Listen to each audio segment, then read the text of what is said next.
नमस्कार, मैं हूं सोनाली नाइक और आप देख रहे हैं टीवी नाइन भारतवर्ष। और आज हमारे साथ जुड़ गई है साइशा शिंदे।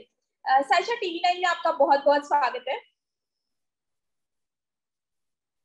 काफी अच्छा लग रहा है आपको वो जेल के आउटफिट में, नहीं तो इस अलग अंदाज में देखकर। मैं भी आई ऑल्सो मैं भी भूल गई थी कि मैं कैसे दिखती हूँ without those jail outfit.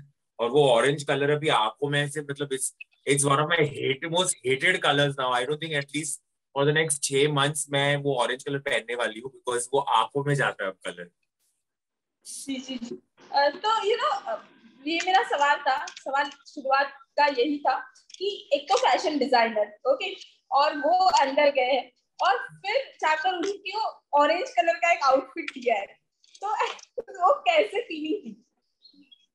You know, जैसे ही हम जेल में गए, हमको पहले तो बताया गया था कि सूटकेस भर के कपड़े लाओ, तो वी वर ऑल कि अरे ये तो अच्छी जेल है कि हमको हमारे कपड़े पहनने मिलेंगे, डिजाइन, और मैं डिजाइनर, तो मैंने पूरी प्लानिंग करके रखी थी। और अंदर जाने से पहले ही like 10 minute before going in हमको पता चला कि यूनिफॉर्म मिलने वाला है। एंड जब मैंने यूनिफॉर्म देखा और वो जब मैंने ट्राई किया, मैंने बोला "ओ, अभी ये 10 हफ्ते कैसे निकलने वाले पता नहीं"। पर अंदर जाते ही मैंने मेरा काम चालू कर दिया, उसको फाड़ा फोड़ा, उसको जिस तरीके से मैं थोड़ा डिजाइनर बना सकूं मैंने ट्राई किया। And later on I realized that the game, obviously jail was not about passion per se, it was about your opinions, your views, your ideologies. तो वो चीजें ज्यादा important। जी बिल्कुल। तो लॉकअप में जाने से पहले साइशा कैसी थी और इस पूरे सफर में क्या बदलाव आया उनमें? ये चीज मैंने करण कुंद्रा जो हमारे जेलर है उनको कई बार कह चुकी हूँ, and I I definitely thank him for this. Sayyeshaa पहले कैसी थी, अगर कुछ बात बुरी लगी हो किसी की, या अगर ऑफिस में भी टीम ने कुछ गलत किया हो, मुझे गुस्सा आता था और गुस्सा आके मुझे 1 या 2 दिन जाते थे to get back to normal. लेकिन जेल में उतना टाइम ही नहीं था। अगर किसी से झगड़ा हो भी जाए, अगर हम नाराज हो भी जाए, सामने वाला कुछ लेवल जो है वो क्रॉस करके बातें करे, हमको उनका फेस नेक्स्ट 5 मिनट में देखना था और 10 हफ्ते गुजारने थे। तो that is one thing that I learn from the show. और मेरे लिए that was one of the biggest things कि अभी मैं कुछ होता है बुरा तो ऐसे पकड़ के नहीं रखती हूँ, 10-15 मिनट में ठीक हो जाती हूँ, जो मेरे लिए एक बहुत बड़ी अचीवमेंट है आई थिंक। और करण ने, जैसे मैंने कहा, जेलर जी ने मुझे ये बहुत बार बताया था कि जब आप इस जेल से बाहर निकलोगे तब आपको रियलाइज होगा कि आपने जो सब यहाँ पे सीखा है उसकी वजह से एक शील्ड आ जाएगी, एक इनबिल्ट शील्ड आ जाएगी। तो मेरे अभी बॉडी में एक इनबिल्ट शील्ड आ गई है thanks to the show. Right. आपको एक दूसरा मौका मिला था, जब हमने पहले भी बात की थी इस बारे में, और फिर आप अंदर गए थे। आपको लगता है कि आपका गेम में सुधार आया, या फिर जो शुरुआत में साइशा थी तो वो थोड़े बहुत फिर भी कहीं ना कहीं फैंस को मिसिंग ही लगी? यू नो, जब आप एक रियलिटी शो करते हो तब हर डायरेक्शन से एडवाइस आती है कि फ्रेंड्स और फैमिली से तो आती है, मेरे ऑफिस के जो टीम मेंबर्स है वो भी बहुत शो जी जान के देख रहे थे तो उनसे एडवाइस आ रही थी, मेरे मैनेजर है, जो मेरे पीआर है, एंड फैंस। तो सबसे अलग अलग एडवाइस ओपिनियन लेके आप जब अंदर जाते हो तो आप सोचते हो कि भाई मैं इसका सुनूं कि उसका सुनूं, मैं ऐसे करूं या वैसे करूं, आखिर सही तरीका क्या है, क्या ये इनफ होगा कि मैं अगर इतना झगड़ा करूं तो ठीक होगा, कि मैं इतना कप फोड़ू तो ठीक होगा, क्या मैं शैम्पू फेंकू तो ठीक होगा, क्या मैं खुद के बाल नोचूं तो ठीक हो। ऐसे इतने एडवाइसेस आते रहे थे और अभी भी आते हैं कि आपने शायद ऐसा किया होगा। पर आई थिंक मैंने मेरे दिल की सुनी। मुझे इस बात का गर्व है कि जो सायशा शो से पहले थी, जो खुद को आईने में देख के बोलती थी कि I am very proud of you, वो आज भी मैं आईने में देख के बोल सकूं कि मैं इतनी भी नहीं बदली हूं कि मैं खुद को पहचान ना पाऊं। तो आई फील कि मेरी जर्नी वैसी ही रही है।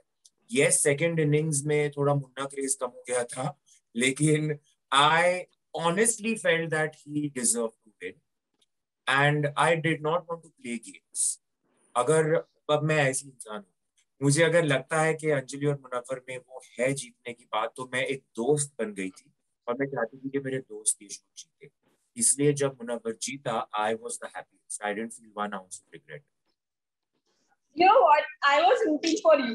और मुझे कहीं ना कहीं ये लग रहा है कि ये जो एटीट्यूड है ना कि कहीं ना कहीं मुनव्वर जीते, you were very supportive, you were good friend for Munawar और अंजलि, और कहीं ना कहीं ये कहीं पे एटीट्यूड की वजह से कहीं ना कोई पीछे हटना पड़ा। तो या क्या होता है, आप जिस तरीके के इंसान हो, उस तरीके का आपको काम मिलता है, और आप बहुत सारी ऐसी चीजें हैं जिनमें सक्सेसफुल होते हो, और बहुत सारी चीजें हैं जिसमें आप सक्सेसफुल नहीं हो। इसका मतलब ये नहीं कि आप वो काम नहीं कर सकते हो। तो ये जो लॉकअप का जो फॉर्मेट था, उसके लिए आई फील मैं जहां तक पहुंची वहां तक ही सही थी। अगर मुझे जीतना होता तो मुझे वो सब चीजें करनी पड़ती जो मेरे अगेंस्ट है। I am not that person. So I always kept telling this to myself कि शायद ये मेरे नसीब में नहीं है, पर मेरे नसीब में जीतना उन चीजों में है जो मेरे नसीब में लिखी गई है। और आई एम सो थैंकफुल कि मुझे ये मौका मिला। I got to make fans from a different category all together. मतलब जो fan following because of Lock Upp मिली है, मैं उनसे हमेशा यही कहती हूँ कि आपने मुझे वोट किया है।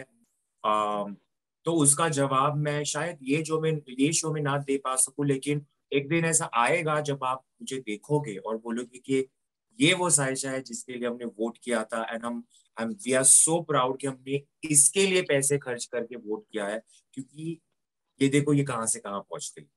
सो शायद लॉकअप मेरी डेस्टिनी नहीं थी, लेकिन मेरी फैंस को ये प्रॉमिस है कि जो मेरी डेस्टिनी है मैं चमक के दिखाऊंगा। I am sure. Bring back Saisha आपने देखा हैशटैग पूरे दुनिया में चला हुआ। तो जब एंट्री की थी, ये शो आपके पास आया था, तो सोचा था सारी दुनिया में लोग आपको इतना ज्यादा प्यार करेंगे जो आपके लिए लड़ेंगे। आमतौर पे अपनी लड़ाई खुद को ही लड़नी पड़ती है इंसान को, लेकिन आपके लिए लड़ने वाला एक फैन क्लब तैयार होगा जो पूरी डिमांड रखा गया कि bring back Saisha hashtag trend हो रहा था। कभी एक्सपेक्ट किया था ऐसे होगा? मैंने बिल्कुल भी एक्सपेक्ट नहीं किया था। और this is the beauty of Indian fans. मैं प्रियंका चोपड़ा ने आई थिंक एक बार एक बात ये कही थी कि Indian fans are like no other fans in the world. जितना वो तुम्हें प्यार करते हैं, जितना वो तुम्हें समेट लेते हैं, उतना they give back to you as well. और मेरे पहले एग्जिट के 2 दिन या 3 दिन में, आई थिंक एक दिन में ही वो bring back Saisha was everywhere, and I was so overwhelmed के they want to be back on the show. और जब प्रोड्यूसर्स ने भी कहा कि हाँ हम आपको वापस ले रहे हैं, आई वाज सो हैप्पी कि मेरे फैंस की सुनी गई है बात, और फैंस की वजह से मैं वापस जा रही हूँ। तो इट्स एज आई सेड, ये साइशा का पहला साल है, और रियलिटी शो के स्पेस में, टीवी के स्पेस में, एंटरटेनमेंट के स्पेस में पहला साल है। तो पहले साल के हिसाब से I think I am doing very well, और अभी बहुत बहुत बहुत काम करना है। जैसे कि पायल ने कहा, जब आप टास्क कर रही थी, पूरी शिद्दत से टास्क कर रही थी, तो कहीं ना कहीं लड़के के साथ कंपेयर किया, बार बार जो है आपने बताया, आपका इमोशनल आउटबर्स्ट हुआ, फिर भी ये इग्नोरेंट होता रहा कंटेस्टेंट की तरफ से। तो जब पायल ने ये कहा, मुनव्वर ने ये बात उठाई, तब आपके दिमाग में क्या चल रहा था? सबसे पहले तो मेरे दिमाग में ये चल रहा था कि क्या मुनव्वर मेरे साथ गेम खेल रहा है या पायल मेरे साथ गेम खेल रही है। क्योंकि at the end of it, हाँ मुनव्वर मेरा फ्रेंड है, दोस्त है, सब है, लेकिन उसकी भी गेम लास्ट 4 हफ्तों में बहुत अग्रेसिव हो गई। पर जब मुझे ये रियलाइज हुआ कि मुनव्वर मुझसे झूठ नहीं बोल सकता, तब आई रियलाइज कि पायल जैसे लोग हर हर मिनट मुझे इंस्टाग्राम पे मिलते हैं, और ऐसे लोगों को बढ़ावा देना, मैं क्यों फुटेज, मेरे दिमाग में वही चल रहा है। तो जब मैंने उससे कन्फ्रंट किया, तो मेरे दिल में बातें थी, मैंने तब के तब बोल के खत्म कर डाली। पर मैं नहीं चाहती थी कि उसको मैं फुटेज दूं, क्योंकि वो औरत फुटेज के लिए कुछ भी कर सकती है। कि आपने भी देखा है, ये हमने भी देखा है, हमने तो 24/7 देखा है। तो गुस्सा भी आता है, लेकिन दया आती है ऐसे लोगों पे जो समझने के लिए भी रेडी है, और बस दुनिया के सामने ये दिखाने के लिए कि ओ मैं कितनी इंक्लूसिव हूँ, ओ वुमेन पावर, ओ ट्रांस पावर, ये दिखाने के लिए तुम आगे आ जाते हो, लेकिन तुम्हारी सोच कितनी घटिया है वो फिर ऐसे चीजों में निकल आती है। So I choose to ignore such people and I can very openly say, जिस दिन मैं लॉकअप से बाहर निकली मैंने पायल रोहातगी को ब्लॉक कर दिया इंस्टाग्राम से, बिकॉज मुझे ऐसे लोगों से कुछ लेना देना रखना भी नहीं है, क्योंकि उनकी सोच ऐसी। राइट, तो मेरा अगला सवाल ये था जिसका जवाब मुझे पार्शली मिल गया है कि घर से बाहर, लॉकअप के बाहर आकर आप किसे मिलना नहीं चाहते, तो हमें उसका जवाब तो मिल गया है। यू नो, जब मैं जेल में थी तभी भी मैंने पायल से हजारों बार ये कोशिश की कि मैं उसको समझूं, क्योंकि at the end of it वो एक इंसान है, ऐसे मुझे लगा। तो मुझे लगा कि मैं I I should try and talk to her, जब वो उदास थी, जब वो रोती थी, जब वो खुश थी, जब वो अच्छा करती थी, every part I tried my best to congratulate her, to console her, to talk to her, to get to know her. मैंने उसे इस हद तक भी कहा था कि आप मुझे मेरी बहन की याद दिलाते हो, बिकॉज वो भी बहुत स्ट्रांग थी, ओपिनियनेटेड थी, but she just kept on hurting me again and again and again and again. और जब मैं उसे दोस्ती का हाथ बढ़ाने भी गई तभी भी उन्होंने यही किया कि मैं चाटने आ रही। तो at that point only I knew कि मुझे इससे कुछ लेना देना रखना तो है नहीं। तो शो के बाहर तो सवाल ही नहीं उठा that I want to do anything with her. I just wish her best of luck for everything that she wants to do. But she definitely was the one person I did not want to stay in touch with, which is why I just blocked her on Instagram. And the one person that I thought I did not want to be in touch with, मुझे लगा कि मैं उससे कभी touch में नहीं रहूंगी, लेकिन उसने लास्ट हफ्ते में मेरा पूरा नजरिया चेंज कर डाला, वो थी आसमा। और I have so much love for आजमा, मैं चाहती हूँ कि वो इतनी सक्सेसफुल हो, इतनी सक्सेसफुल हो, और एक दिन मैं उसको सलाम मारूं। सो आजमा इज वन सरप्राइज के जो मैं टच में रह रही हूँ बाहर निकलने से। राइट, एक रियलिटी शो का सफर खत्म हुआ, पर कहीं ना कहीं ये विंडो खुल चुकी है, तो क्या हम साइशा को आगे भी किसी रियलिटी शो में, टीवी पर देख सकते हैं? um, मेरी कोशिश तो यही रहेगी। अब मुझे रियलिटी शोज करने हैं कि मुझे वेब सीरीज करने हैं कि मुझे क्या करना है वो अभी पता चलेगा, क्योंकि it's just been like what a week, not even a week that I am out. तो अभी मेरी मैनेजर साहिबा जो सोचेगी मेरे करियर के लिए ठीक रहेगा वो डिसीजन ले लेंगे। बट मुझे ये जो डिफरेंट डायरेक्शन मिली है मेरी लाइफ के सेकेंड हाफ में, मैं पूरी पूरी पूरी तरह से एक्सप्लोर करने वाली हूँ। I am not going to leave any stone unturned, क्योंकि 17 साल एज अ डिजाइनर कर लिया, देख लिया कैसी है life from the fashion industry. अब second half, my second innings of my life, मुझे ये साइड एक्सप्लोर करना। लेकिन क्या आप डिजाइनिंग क्विट कर रहे हो? ओ डिजाइनिंग गॉड। मेरा पहला प्यार है, वो तो कभी क्विट नहीं कर सकती, वो तो हमेशा रहेगा।